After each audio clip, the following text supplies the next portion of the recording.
In this video, I want to talk about subrogation and insurance company reimbursement because it's something you'll probably hear if you have a legal claim and it comes time to settle your case. So, what happens? Subrogation is a fancy name for typically an insurance company, but someone else's right to get reimbursed out of a settlement if they paid for benefits or damages that someone incurred because of someone else's fault. It's almost like an advance payment for losses that someone else is responsible for.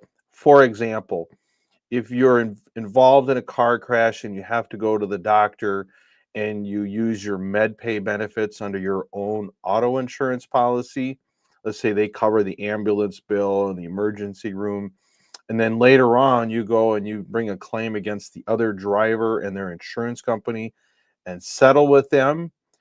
Part of that claim against them is going to be for that medical care that you received and which was paid for by your own med pay, or could be it's paid by your own health insurance plan. If that happens, because you are making a claim later on for those same medical expenses that someone else has paid for, the law may provide a right of reimbursement. We call that subrogation by the original insurance company against the liability insurance company. Medicare has a very strong, kind of a clear cut right of subrogation. Um, Union-based corporate plans like Walmart, big companies like that often have very strong reimbursement rights when it comes to settlement. Now, there are things that you can do or your attorney can do. This is why it's important to have an attorney. There are things an attorney can do to try and bring down the amount that these subrogated insurance companies are entitled to. Sometimes they're not entitled to anything because of certain provisions of the law, which say that if you are not fully compensated, they don't get anything. So sometimes that's a piece of leverage that your attorney can use against these subrogated insurance companies.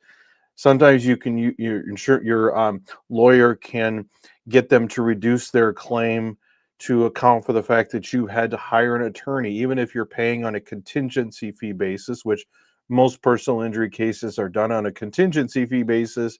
It allows you to recoup some of that. They should not get 100% of their claim when you're not getting 100% of your claim because you're having to share a part of your settlement with your attorneys, things like that. So there are things that your attorneys can try to do to try and minimize the amount that the subrogated insurance companies get to receive, to try and maximize the amount of the settlement that ends up in your pocket at the end of the day.